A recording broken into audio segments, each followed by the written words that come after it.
ये देखिए बड़ा गंभीर मामला है। 250 कर्मचारी जो हैं बिरला के, जो कैवेंडिश अब हो गई है जेके टायर, उसके बीमार हुए हैं, इन्फेक्शन हुआ है, दस्त उल्टी लगी हैं। तो आज मैं अस्पताल पहुंचा था, मैंने डिस्पेंसरी का भी निरीक्षण किया और वहां पे व्यवस्थाओं को भी देखा। इसके अलावा सबसे बड़ी बात थी, लगातार ये बात आ रही थी कि 4 बंदर जो हैं वो मृत पाए गए टैंक में। तो सबसे महत्वपूर्ण बात ये थी, क्योंकि बंदर का शरीर जो है, अगर वो शव अंदर पाया जाता है और उससे पानी इन्फेक्टेड है तो बहुत ही मतलब गंभीर बात है। तो मैं उस टैंक पर स्वयं गया, ऊपर चढ़ा और उस पूरे टैंक का मैंने निरीक्षण किया, उसका एक एक कोना चेक किया। उस पूरे टैंक में कहीं भी कोई ऐसी जगह मुझे नहीं दिखी जहां से जानवर प्रवेश कर सके। तो मुझे लगता है कि कुछ और है, या तो पानी जो है वो इन्फेक्टेड आ गया है, नीचे से फिल्टर नहीं हुआ है, या आरओ में कहीं प्रॉब्लम आई है, वो देखने वाली बात है। तो मैंने उनको दिशा निर्देश जारी किए हैं, सबको, जेके वालों को, उनको कहा है कि भाई इस पानी के सैंपल भरवाए जाए। सरकार ने भी सैंपल भरवा दिए हैं, जो वन क्षेत्र अधिकारी हैं उन लोगों ने भी निरीक्षण किया है। पूरा जो है सरकारी अमला उसमें लगा हुआ है और पूरा प्रयास है कि जल्दी से जल्दी पता लगाया जाए कि आखिर ये मामला क्या है। सर, लक्सर में प्रताप सिंह भराना की एंट्री हो चुकी है। उन्होंने बयान दिया था, आपके खिलाफ बयान दिया था। जब आपके बारे में पूछा तो कहा कि कौन, 2 पैसे का आदमी, उसे तो मैं ऐसा लूंगा तो जमानत भी जब्त हो जाएगी और मैं कानपुर भी जिता दूंगा, लक्सर भी और ग्रामीण भी जिता दूंगा। आदमी की औकात, उसके पैसे, उसकी ताकत, उसके हवाई जहाज गाड़ियों से नहीं देखे जाते। अगर किसी की औकात देखनी है कि वो 2 पैसे की है या 10 पैसे की या 1000 पैसे की, तो उसकी जुबान देखिए।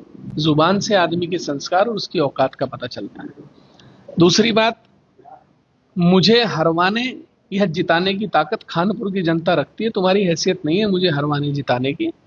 तीसरी बात, आपने चुनौती दी कि मैं किस कोई जहां से चुनौती देगा वहां से लड़ लेंगे, तो आपका स्वागत है। खानपुर विधानसभा में आपका स्वागत करता हूं।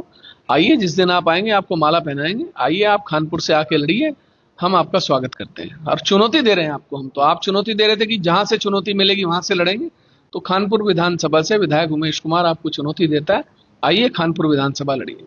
तो सर, वो कांग्रेस में है, भाजपा में है, कौन से दल से वो चुनाव लड़े? क्योंकि वो पहले चैंपियन लोग कह रहे थे कि उसकी थोड़ी गलती रहेगी, नहीं तो वो भाई है ना उनका, असल में प्रणव सिंह चैंपियन, क्योंकि उन्होंने खुद कहा कि मेरे भाई से गलती हो गई। तो भाई भाई हैं आपस में, तो भाई का जो बदला है वो लेना चाहते हैं। आए लें बदला, हमने कब मना किया। मीरापुर से भी सर चुनाव लड़े थे 1.5 साल वो में। बहुत बहुत जगहों से लड़े हैं, जहां से भी लड़े हैं, जहां से जीते हैं वहां दोबारा कभी वापस क्षेत्र में नहीं गए। जमानत भी जब्त हुई उनकी कई जगहों पर। तो अब मैं देखिए, मेरा ये मानना है कि आप पंजाब हरियाणा सब छोड़कर आकर उत्तराखंड में आप लड़ेंगे।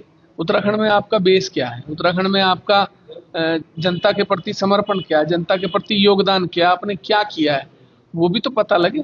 बाहुबल, ताकत, 50 गाड़ियां दिखा के, हवाबाजी करके, दूसरों को ये कह के तुम्हारी हैसियत क्या है, तुम हो क्या, तुम 2 पैसे के आदमी, तो इनसे चुनाव नहीं लड़ा जाता।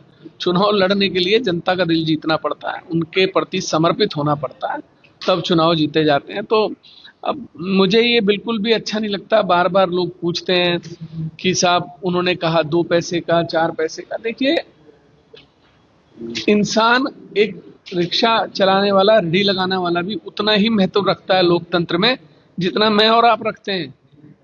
उसके पास भी वही अधिकार है जो अंबानी के पास है। अंबानी भी एक ही वोट डाल सकते हैं और एक ही वोट रेडियो रिक्शा वाला डाल सकता है। तो लोकतंत्र में दोनों की संवैधानिक तौर पर जो हैसियत है वो एक ही है, तो इसलिए दूसरे की हैसियत लोकतंत्र में दिखाने का प्रयास नहीं करना चाहिए। सर, कांग्रेस नेता जितेंद्र पवार से हमने सवाल किए थे कि विधायक जी वहाँ काम किए, सिडकुल बनवा रहे हैं, सड़कें बनवा दी हैं, अस्पताल बनवा दिया है, तो उन्होंने कहा कि जो सिडकुल, कहाँ सिडकुल, सिडकुल पे सरकारी जमीनों की बाउंड्री वॉल करा रहे हैं, बंदरगाह कर रहे हैं पैसों। भाई एक काम करिए, आप क्या चाहते हैं, 7-7 फुट जो गहरे गड्ढे जमीनें हैं उनमें फैक्ट्रियां लगेंगी आके, या फैक्ट्री वालों को भराव भी चाहिए, बाउंड्री भी चाहिए, ड्रेनेज सिस्टम भी चाहिए, पावर सब स्टेशन भी। अब जिस व्यक्ति को मकान बनाने का भी तजुर्बा ना हो, वो सिडकुल के बारे में क्या कहेगा। उस पढ़े लिखा होना भी बहुत जरूरी होता है इंसान का, ताकि उसको ये पता रहे कि कौन सा इंफ्रास्ट्रक्चर कैसे बनता है। उपजिला अस्पताल के बारे में भी कहते थे कि डिस्पेंसरी नहीं बनी, आज जाके देखिए ना, 6 मंजिल का उपजिला अस्पताल खड़ा हो गया। सर जिला योजना को लेकर कुछ कहना चाहिए, बैठक में कल थोड़ा हंगामा हुआ। भाई जिनके काम नहीं होते वो कहें, मेरा काम नहीं रुकता, तो इसलिए मैं किसी पे कोई आरोप नहीं लगाना चाहता। आपके काम नहीं होते तो मेरी गलती नहीं है। अच्छा, आपकी सेटिंग बहुत तगड़ी है मुख्यमंत्री से। भाई आप भी कर लीजिए सेटिंग, मैंने कब रोका है? अपना अपना सिस्टम है, बना लीजिए आप भी।